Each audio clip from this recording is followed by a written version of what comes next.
நாடாளுமன்றத்தில் வண்ண புகை குண்டு வீசப்பட்ட வழக்கு டெல்லி காவல்துறை சிறப்பு பிரிவுக்கு மாற்றம் செய்யப்பட்டிருக்கிறது. இது பற்றிய மேலும் விவரங்களை எமது செய்தியாளர் ராஜாவிடம் கேட்டு பெறலாம்.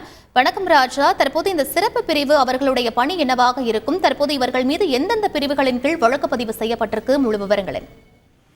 வணக்கம் கார்த்திகா. பாராளுமன்ற பாதுகாப்பு மீறல் விவகாரம் தொடர்பாக விசாரணையை டெல்லி காவல்துறை சிறப்பு பிரிவுக்கு மாற்றப்பட்டிருக்கிறது. குற்றம் சாட்ட 4 பேரின் பின்னணி என்ன, கடந்த கால அவர்கள் போராட்டத்தில் ஈடுபட்டார்களா, மேலும் நேற்றைய சம்பவத்திற்கு முன்பு அவர்கள் நாடாளுமன்றத்திற்கு இதற்கு முன்பு சென்றார்களா, எத்தனை நாட்கள் நாடாளுமன்றத்தை அவர்கள் நோட்டமிட்டார்கள் என்பது குறித்து பல்வேறு விஷயங்களை டெல்லி காவல்துறை இந்த சிறப்பு பிரிவு விசாரிக்கும்.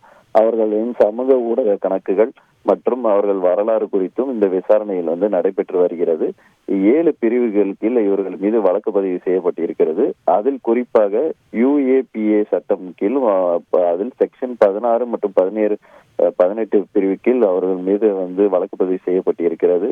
செக்ஷன் 120B, அதே போல் 452, 150, செக்ஷன் 153, செக்ஷன் 353 IPC 16, 18, அதாவது UAPA கீழ் பல்வேறு கீழ் வழக்கு பதிவு செய்யப்பட்டிருக்கிறது. இந்த விவகாரத்தில் மொத்தம் 6 பேர் ஈடுபட்டதாக கூறப்படுகிறது. மேலும் 2 நபர்களை பிடிக்கும் முயற்சியில் ஈடுபட்டு வருகிறார்கள்.